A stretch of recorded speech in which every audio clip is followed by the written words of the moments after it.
అయోధ్యలో ఈ నెల 22వ తేదీన శ్రీరామ మందిరం ప్రారంభోత్సవం సందర్భంగా హైదరాబాద్లో ప్రత్యేకంగా రాముడి కోసం 1265 కిలోల లడ్డు తయారు చేశారు. ఆ ప్రసాదాన్ని భాగ్యనగరం నుండి కలసేవకపురం తరలించారు తయారీదారులు.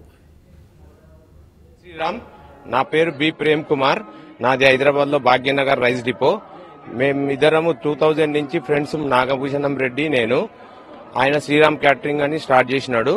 ఆయన ఒకటి మొక్కుకున్నాడు, నేను 2000 నుంచి క్యాటరింగ్ స్టార్ట్ చేస్తున్నాను, నాకు మంచిగా అయితే నేను భగవంతునికి శ్రీరామునికి 1265 కిలోల లడ్డు తయారు చేస్తానని. అట్లనే భూమి పూజ అయినప్పటి నుంచి ప్రతిష్టాపన దినోత్సవం వరకు 1265 రోజులైంది. 1265 కిలోల లడ్డు తయారు చేసి తీసుకొని పోతా అని చెప్పినాడు.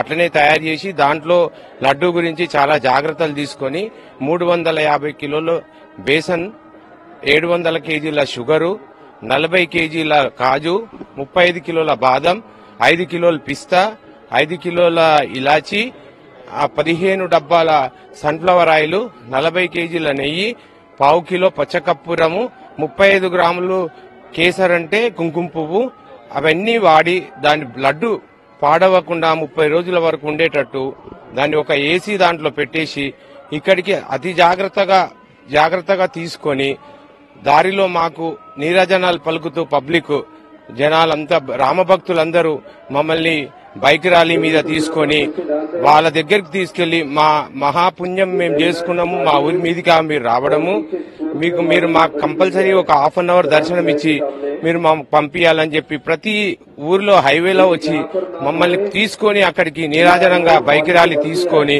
చాలా దగ్గరలోకి తీసుకెళ్లి మొత్తం వాళ్ళు మాకు ఆతిథ్యం ఇచ్చేసి మీరు చాలా పుణ్యం చేసుకున్నారు, ఆ పుణ్యంలో మాకు కూడా కల్పించారు, మీకు చాలా వందనాలు అని చెప్పేసి మమ్మల్ని అలా పంపిస్తూ ఒకరోజు అలా పంపించి ఆ వెహికల్ కూడా అతి జాగ్రత్తగా సస్పెన్షన్ చేంజ్ చేసేసి దానికి ఒక 70,000 ఖర్చు పెట్టారు వాళ్ళు. మొత్తం తయారు చేయడానికి 1,25,000 అయింది ఆ మొత్తం వెహికల్ కూడా. అలా తీసుకుంటూ మేము ఇప్పుడు అయోధ్యకు చేరుకున్నాము. అయోధ్యలో అక్కడ పెట్టేసి దాన్ని 22వ తారీఖు పూజ అయిపోయాక దానికి అందరికీ ప్రసాదంగా పంచడానికి పూనుకున్నాము. మేమందరం అతనితో పాటు మమ్మల్ని కూడా తీసుకొని వచ్చి మేము అయోధ్య రామయ్య సేవలో పాల్గొనడానికి మంచి అవకాశం ఇచ్చిన ఆయనకు ధన్యవాదాలు చెబుతూ